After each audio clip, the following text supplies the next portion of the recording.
آج کل اکثر سوشل میڈیا کے اوپر ایک چیز جو میں پڑھتا ہوں اور لوگوں کی ڈسکشن سننے کو ملتی ہے وہ یہ ہے کہ مارکیٹ 90,000 کا جو میجیکل فگر ہے اس کو ٹچ کر رہی ہے اور میرا جو پورٹ فولیو ہے وہ ابھی تک نیگیٹو میں ہے. لیکن کیوں ایسا کیا ہوا ہے میرے ساتھ کہ میرا پورٹ فولیو تو پرفارم نہیں کر رہا؟ مارکیٹ نے جناب 40,000 سے آلموسٹ 80,000 کو کراس کیا، یعنی انڈیکس ڈبل ہو چکا ہے. اور کافی بہت سے سٹاک ایسے ہیں جو 2 ٹائمز 3 ٹائم 4 ٹائم اور کچھ سٹاکس تو ایسے ہیں جنہوں نے 10x تک بھی ریٹرنز دی ہیں. تو میرا جو پورٹ فولیو ہے وہ تو نیگیٹو میں ہے. مارکیٹ بے شک 90,000 کو ٹچ کری ہے تو میں اس کا کیا کروں؟ تو اس سارے فینامنان کو جاننے کے لیے آج کی میں نے یہ ویڈیو بنائی ہے.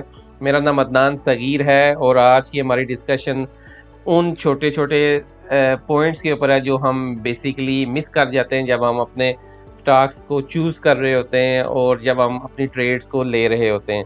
تو نمبر 1 کے اوپر جو میں نے انالائز کیا ہے اور جو میں نے دیکھا ہے کہ دیکھیں اگر آپ اس سارے پروسیس میں سے گزر رہے ہیں کہ ہم مارکیٹ تو 90,000 پہ پہنچی اور ہم نے جو میرا جو پورٹ فولیو ہے وہ کیوں نہیں پرفارم کر رہا. تو نمبر 1 سب سے پہلے ایک ہمیشہ میں اپنی ویڈیوز کے اندر بھی اور اپنی ڈسکشن کے اندر بھی دوستوں کے ساتھ بھی ڈسکس کرتا ہوں اور اپنے آپ کے ویورز کے ساتھ بھی ایک چیز ہمیشہ میری ڈسکشن میں ہوتی ہے کہ آپ اچھی کمپنی میں انویسٹ کریں.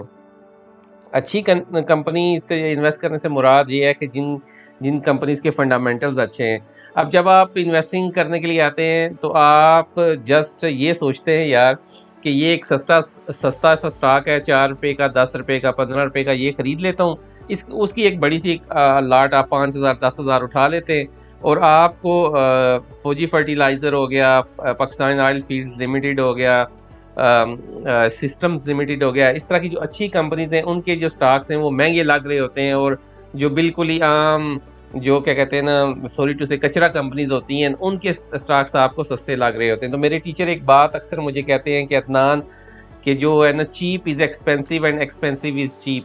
تو مجھے ان کی بات شروع میں سمجھ نہیں آتی تھی کہ وہ کیا اس سے مراد لیتے ہیں. تو جو میں انڈرسٹینڈ کر پایا ہوں کہ وہ یہی کہتے ہیں کہ جو آپ کا سستا شیئر ہوتا ہے نا وہ لگ تو آپ کو سستا رہا ہوتا ہے لیکن وہ انتہائی لانگ ٹرم کے اندر وہ انتہائی چیپ ہوتا ہے. ایک بات یہ یاد رکھیں. دوسری چیز یہ جو مہنگا شیئر آپ کو لگ رہا ہوتا ہے نا وہ آپ کہتے ہیں کہ بڑا جو ڈیفیکلٹ ہے اس کو بائی کرنا، کیونکہ انسان کے اندر وہ سائیکولوجیکل کرج نہیں ہوتی اتنا مہنگا شیئر بائی کرنے کی.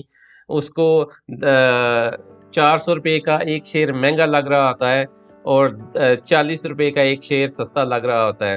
تو ایک یہ سائیکولوجیکل اپروچ ہوتی ہے انسان کی جب وہ ڈیسیژن لے رہا ہوتا ہے ان ٹرمز آف بائنگ اور سیلنگ. تو جو چیز زیادہ مہنگی ہوتی ہے اور جو اس کو کوانٹیٹیز میں کم مل رہی ہوتی ہے تو وہ سمجھتا ہے کہ یہ مہنگی ہے، اور جو چیز سستی ہوتی ہے اور کوانٹٹی میں اس کو زیادہ مل رہی ہوتی ہے تو وہ سمجھتا ہے کہ یار یہ میں بڑی ریزنیبل بائنگ کر رہا ہوتا ہوں. لیکن لانگ ٹرم کے اندر اگر آپ اس کو انالائز کریں گے تو آنیسٹلی آپ ایسے ہی کمپلیننگ موڈ میں رہیں گے کہ کیوں میرا پورٹ فولیو پرفارم نہیں کر رہا. تو اس سارے جو سینیریو میں آپ ایک پوزیشن لیں کہ آپ ریلیکس ہوں، انالائز کریں اور دیکھنے کی کوشش کریں اور سمجھنے کی کوشش کریں کہ کیوں آپ کے پورٹ فولیو نے پرفارم نہیں کیا اور جن شیئرز نے پرفارم کیا ان کی کریکٹرسٹکس کیا تھی، ان کے اندر ایسا کیا ڈسٹنگوشنگ فیکٹر تھا کہ وہ شیئرز ڈبل ہو گئے، 3 ٹائمز ہو گئے. اور کچھ شیئرز ایسے ہیں کہ آج سے جب مارکیٹ 40,000 روپے بھی تھی تو اسی رینج میں پھر رہے تھے اور اب مارکیٹ آلموسٹ 90,000 پہ ہو چکی ہے تو بھی اسی ایریا میں گھوم رہے ہیں. تو نمبر 1 کے اوپر آپ نے کیا کرنا ہے، آپ نے اینالائز کرنا ہے کہ جب آپ نے ڈیسیژنز لیے تھے تو کیا آپ نے ایسا تو نہیں کیا تھا کہ چیپ از ایکسپینسو اور ایکسپینسو از چیپ. وہ والا فارمولا اگر آپ نے اپلائی کیا ہے تو اگر نہیں اپلائی کیا تو پھر فار شور آپ کا پورٹ فولیو ابھی تک ریڈ نہیں ہوگا، کیونکہ آپ سستے شیئرز خریدتے رہیں اور آپ نے اچھی کمپنیز میں انویسٹ نہیں کیا. تو آپ ایک لیسن لرن اپروچ رکھیں کہ سیکھیں کہ آپ نے نیکسٹ آنے والے وقتوں میں کون سی کمپنیز کو آپ نے پریفر کرنا ہے اور ان کے جو فنڈامنٹلز ہیں، ان کی جو چارٹ کی جو شیپ ہے وہ کیسی ہونی چاہیے. ابھی اگر میں سمپل آپ کو مثال دوں تو سازیو کی مثال دیتا ہوں میں، SAZU، سازگار انجینئرنگ کی نا. تو سمپل آپ دیکھیں اس چارٹ کا، اگر آپ ویکلی کا چارٹ دیکھیں تو ویکلی کے چارٹ میں آپ کو ایک جو شیپ نظر آ رہی ہے ایٹ لیسٹ کنٹینیوسلی ایک گروتھ سٹوری ہے. اس نے 162 کا ہائی مارنے کے بعد 43 کا لو بھی مارا اور اس کے بعد ایک کنٹینیوس گروتھ دے رہی ہے. ٹھیک ہے, اگر اسی سیکٹر میں اگر آپ کوئی اور کمپنی دیکھیں گے تو وہ شاید ایک ہی رینج باؤنڈ سچویشن میں گھوم رہی ہے. ٹھیک ہے, تو اچھی کمپنیز کو چوز کریں, اچھی کمپنیز کو اینالائز کریں, ان کو چوز کریں اور دین آپ اس کے اندر انویسٹڈ رہیں, تو یقین جانیے کہ آپ کے ریزلٹس جو ہیں وہ بہتر ہوں گے. تو آپ اس جو یہ ٹائم ہے جس میں سے ابھی آپ گزر رہے ہیں اس میں آپ اینالائز کریں اور جاننے کی کوشش کریں کہ آپ نے کیا مسٹیکس کی ہیں. دوسرا جو امپورٹنٹ فیکٹر ہے وہ یہ ہے کہ ابھی ظاہری سی بات ہے آپ کے شیئرز نے پرفارم نہیں کیا جن شیئرز کے اندر آپ بیٹھے ہوئے ہیں. آپ کو ایک میں سمپل مثال دیتا ہوں. ایک میں نے یہ چارٹ اوپن کیا ہوا ہے سسٹمز کا, سسٹمز لمیٹڈ کا ایک چارٹ اوپن ہے. اب سسٹم لمیٹڈ نے 2022 میں 507 روپے کا ہائی مارا تھا. ٹھیک ہے, 2022 کے نومبر میں. ٹھیک ہے, اور 2024 کا نومبر آ رہا ہے, یہ اسی رینج میں پھر رہا ہے, یعنی آلموسٹ 2 ایئرز ہو چکے ہیں یہ ایک ہی رینج کے اندر گھوم رہا ہے. جب یہاں تھا تو اس ٹائم جب اس نے 487 کا 500 کا ہائی مارا تھا تو اس ٹائم مجھے یاد ہے انڈیکس جو تھا وہ 42,000 43,000 پہ تھا. اگر آپ دیکھیں 1 نومبر 2022 کو اگر میں انڈیکس دیکھوں تو آپ ایک منٹ میں یہاں آپ کو ڈسپلے کر کے دیتا ہوں کہ جیسا آپ کی لرننگ کے لیے میں بتا رہا ہوں. 1 نومبر 2022 تو 41,000 کا انڈیکس تھا, جب آلموسٹ 42,000 کا انڈیکس تھا. یہی میں بتا رہا تھا آپ کو کہ 42,000 کا انڈیکس تھا اور سسٹم سے ہائی مارا تھا اپنا 515 روپے کا, اور آج 90,000 پہ پہنچ گیا انڈیکس, اور جو سسٹم ہے وہ 445 روپے کے اسی رینج باؤنڈ سچویشن میں گھوم رہا ہے. تو اب آپ ایک سوال اپنے آپ سے پوچھیں کہ جب آپ نے اس کمپنی کے اندر انویسٹ کیا تھا تو اس ٹائم آپ کے ذہن میں کیا تھا, کیا آؤٹ لک تھا کمپنی کو لے کے, کیوں آپ نے یہ ڈیسیژن کیا تھا کہ آپ نے اس کمپنی کو لینا ہے, اور اب کب تک آپ نے اس کمپنی میں رہنا ہے. ٹھیک ہے, اور آگے اس طرح کی جو کمپنیز ہیں ان کا فیوچر کیا ہے. تو اگر ٹیکنیکلی دیکھا جائے اور فائنینشلی دیکھا جائے سسٹم لمیٹڈ ایک بڑی میچور اور سٹیبل کمپنی ہے. اس کے بزنسز بڑے اچھے ہیں, مڈل ایسٹ میں بڑی اچھی پرفارمنس رہی ہے اس کی, امریکہ لیٹن امریکہ میں بھی اس کے بزنسز ہیں, تو اور ابھی یہ افریقن ریجن ہے اس کے اندر بھی اپنے آپ کو ایکسپینڈ کر رہے ہیں. تو کہنے کا مقصد یہ کمپنی یہ اچھی ہے, لیکن کون سے ایسے فیکٹرز تھے جس کی وجہ سے یہ اس کی شیئر پرائس نہیں اوپر گئی. تو یہ آپ کے لیے ایک تھیسز ہونا چاہیے کہ کیوں نہیں اس شیئر نے پرفارم کیا. مارکیٹ اچھی ہے, کمپنی کے ریزلٹس بھی مور اینڈ لیس بہتر ہیں کمپیئرنگ ٹو باقی جو کمپنی ہے اس کے ریلیٹڈ, اس سیکٹر کی ریلیٹڈ جو باقی کمپنیز ہیں وہ ان کے ریزلٹس بھی اچھے ہیں, اور سسٹم نے بھی اچھا ہی ان ٹرمز آف ریزلٹس دیا ہے. انپریسیڈنٹڈ تو نہیں لیکن ایک بہتر ریزلٹ پرفارمنس رہی ہے, لیکن اس کے باوجود سسٹم نے پرفارم نہیں کیا. تو یہ آپ ایک چیلنج لیں, ایک تھیسس لیں, اس کو اینالائز کرنے کی کوشش کریں, جاننے کی کوشش کریں کہ آخر ایسے کیا ریزنز تھے جس کی وجہ سے ابھی تک سسٹم نے پرفارم نہیں کیا. تو کیا یہ آنے والے وقت میں پرفارم کرے گا یا نہیں کرے گا, یہ بھی ایک کوسچن مارک ہے.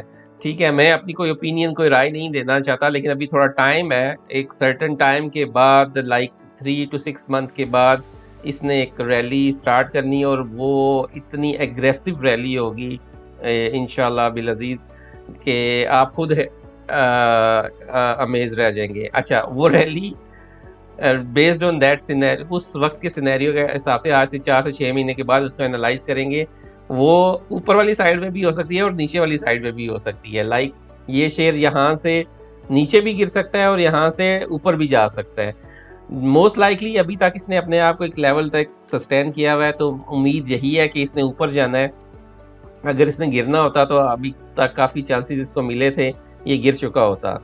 تو جو میجورٹی کنسنسس ہے یا میری جو اپنا انالیسز ہے, یہ 4 to 6 month کے بعد اس نے ایک اچھی ریلی سٹارٹ کرنی ہے انشاءاللہ اوپر والی سائڈ پہ.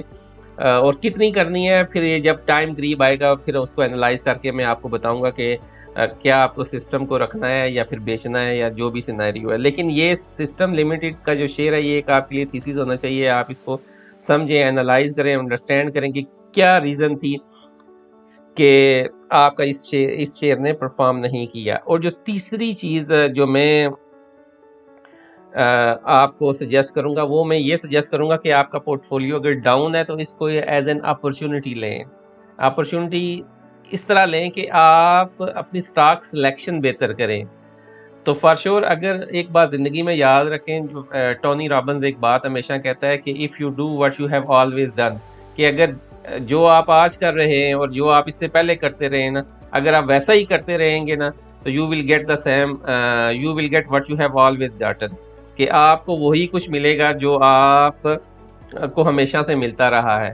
لیکن اگر آپ نے اپنے ریزلٹس کو چینج کرنا ہے, یعنی اگر آپ نے اپنے فیوچر ریٹرنز کو چینج کرنا ہے, تو پھر آپ کو آج کچھ انویسٹمنٹ کرنی پڑے گی اپنے اوپر. اپنے آپ کو ایجوکیٹ کریں, کسی اچھے مینٹور سے سیکھیں, کسی اچھے ٹرینر کے ساتھ سے ٹریننگ لیں اس مارکیٹ کے بارے میں. اگر آپ نے مارکیٹ میں رہنا ہے اور اگر آپ نے پچھتانا نہیں ہے نا کہ آپ کے سٹاک نے اور آپ کے پورٹ فولیو نے کیوں پرفارم نہیں کیا, تو اس پرٹیکولر سیٹ بیک کو ایز این اپرچونٹی لیں اور اپنے اوپر انویسٹ کریں. اگر آپ کا 1,00,000 روپے کا پورٹ فولیو ہے نا, تو آنیسٹلی میں آپ کو بتاؤں اس میں سے 20,000 روپیہ, 22,000 روپیہ, 25,000 روپیہ نکالیں. اور پاکستان میں اس ٹائم اچھے ٹرینرز جو ہیں نا وہ بڑی ریزنیبل فی لے کے بہت اچھی ٹریننگ کروا رہے ہیں. ٹھیک ہے, میں نے خود اچھی ٹریننگز لی ہیں اور میں نے خود اپنے اوپر انویسٹ کیا ہے. تو میں اس لیے بار بار آپ کو کہہ رہا ہوں کہ آپ بھی خود اچھے ٹرینرز کے سے ٹریننگ لیں تاکہ آپ کو بھی یہ پچھتاوا اور یہ آپ کو ریگریٹ نہ رہے کہ آپ کے پورٹ فولیو نے پرفارم کیوں نہیں کیا تھا. تو 3 پوائنٹس ہم نے ڈسکس کیے ہیں آج کی ڈسکشن میں. سب سے پہلے کہ آپ اپنے سٹاکس کو انالائز کریں کہ آپ نے سٹاکس جو چوز کیے ہیں ان کی نیچر آف بزنس کیا تھی. دوسرے نمبر پہ بالکل بھی پینک میں نہ جائیں اور ڈر کے اور یعنی فیڈ اپ ہو کے فرسٹریٹ ہو کے اپنے پورٹ فولیو کو لیکویڈیٹ بھی نہ کریں. اور تیسری چیز یہ کہ آپ اپنے آپ کو ایجوکیٹ بھی کریں اور اپنا جو تھوڑا بہت ٹائم ہے اور تھوڑا پیسہ اور تھوڑی انرجی جو ہے نا اپنے آپ کو اور اپنی سکلز کو امپروو کرنے میں لگائیں. اور جو مارکیٹ کی جو فنڈامنٹلز ہیں اس کو انالائز کرنا, کیسے کرنا ہے شیئر کے فنڈامنٹلز کو انالائز کرنا, اور بیسک جو چیزوں کو جب آپ کسی شیئر کو خرید رہے ہوتے ہیں تو کیا چیزیں جو ہیں چند دیکھنی پڑتی ہیں آپ کو کسی بھی شیئر کو بائی کرنے سے پہلے. تو یہ 2-3 کام آپ کریں تو آپ کی سٹاک پکنگ بھی اچھی ہوگی, آپ کا پورٹ فولیو بھی اچھا پرفارم کرے گا, اور گریجولی آپ کی جو ریٹرنز ہیں وہ بھی بیٹر سے بیٹر ہوتے چلے جائیں گے. میں آپ کو اپنا پرسنل ایکسپیرینس بتاتا ہوں کہ آلموسٹ 2 سے 2.5 سال تک میرے جو پورٹ فولیو تھا وہ نیگیٹیو میں تھا. ٹھیک ہے, اور اس کے بعد جب میں نے اپنی ٹریننگز کے اوپر میں نے انویسٹمنٹس کی, میں نے ٹریننگز کی ہیں ڈفرینٹ اچھے مینٹورز سے, اچھے جو ٹرینرز ہیں ان سے ٹریننگز لی ہیں, تو الحمدللہ میرے ریٹرنز جو ہیں وہ بہت بہتر ہیں. یعنی اس ٹائم بہت اچھی پوزیشن میں الحمدللہ میرے ریٹرنز ہیں. تو جو میرا آپ سے کہنے کا مقصد ہے, جو آج کی ویڈیو بنانے کا جو مقصد ہے وہ یہی ہے کہ آپ اس مشکل ٹائم کو, جو کہ مارکیٹ کے لیے تو اچھا ہے, آپ کے لیے مشکل ہے. وہ اس لیے مشکل ہے کہ آپ کا جو پورٹ فولیو ہے وہ پازیٹیو میں نہیں ہے. تو آپ آئیڈینٹیفائی کرنے کی کوشش کریں کہ وہ کون سے فیکٹرز تھے جن کی بیس کے اوپر آپ نے سٹاک کو چوز کیا, کن چیزوں کو آپ نے فیوچر میں نہیں کرنا, اور سب سے امپورٹنٹ بات کہ اپنے اوپر آپ انویسٹ کریں, اپنے آپ کو ایجوکیٹ کریں. ٹھیک ہے, تو اسی کے ساتھ ہم آج کی ڈسکشن کو کنکلوڈ کرتے ہیں. اگر آپ کو اپنے پورٹ فولیو کے بارے میں کچھ ایکسپرٹ اوپینین چاہیے یا کچھ انالیسس چاہیے تو میرا واٹس ایپ نمبر ہماری ویڈیو ڈسکرپشن میں موجود ہے, آپ ہمیں واٹس ایپ کریں تو ہم آپ کو آپ کا پورٹ فولیو کوئکلی انالائز کر کے دے سکتے ہیں. اور آپ کو, اور یہ سروسز فریلی آپ کے لیے اویلیبل ہیں. جسٹ میں آپ کو سب کو اپنی طرف سے ایک وہ کیا کہتے ہیں نا گڈ ول جیسچر کے طور پر جو میرے پاس نالج ہے اس کو شیئر کرنے کے لیے میں ایٹ لیسٹ آپ کو انالائز کر کے آپ کا پورٹ فولیو دے دوں گا. تو اسی کے ساتھ ہم آپ آج کی ڈسکشن کو کنکلوڈ کرتے ہیں. اپنے فیڈ بیک سے آگاہ کیجیے گا, اور بتائیے گا کہ آپ کو کن طرح کے مختلف ٹاپکس کے اوپر میرا پوائنٹ آف ویو جاننا ہے، یا کن پرٹیکولر شیئرز کے اوپر آپ میرا انالیسس جاننا چاہتے ہیں۔ تو اسی کے ساتھ ہم اپنی ڈسکشن کو کنکلوڈ کرتے ہیں۔ اللہ تعالیٰ آپ کا اور ہمارا حامی و ناصر ہو۔ السلام علیکم ورحمۃ اللہ وبرکاتہ۔